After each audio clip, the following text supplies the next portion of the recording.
The environment belongs to us all. How we look after where we live and work reflects on us as a society.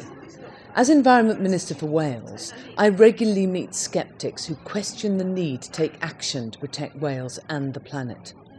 They ask, why do we need to cut carbon emissions? Or why should we recycle more? And my response is always the same. Will we, as a society, be able to look our grandchildren in the eye and say that we did all that we could to protect where we live? Climate change is the reality we have to face. It's a real threat, and we have to prepare and adapt to the impact it's going to have on our daily lives. The latest cutting-edge science says we need to act now. The most recent projections show we face hotter, drier summers and warmer, wetter winters. Sea levels around our coast could rise by 20 centimetres, and this could mean more heat waves and flooding. Wales needs to act now if we want to limit the potential damage of climate change in the future.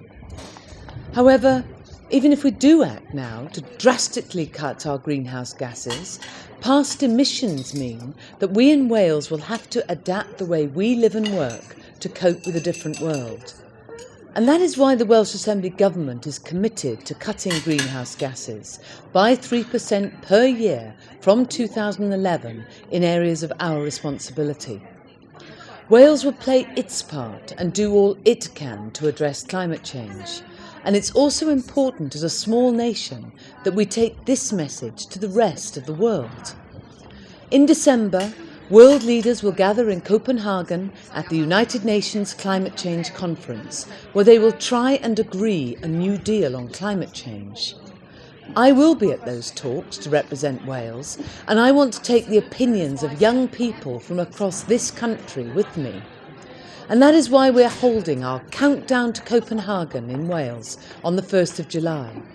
300 young people will be given the opportunity to have their say on what the world's decision makers decide to do.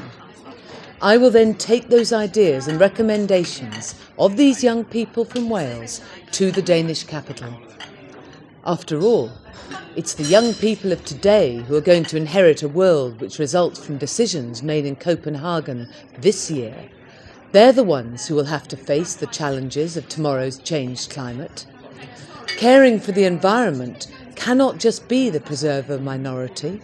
To make a difference, we must all do our part to make sure we have a Wales that is sustainable and fit for generations to come.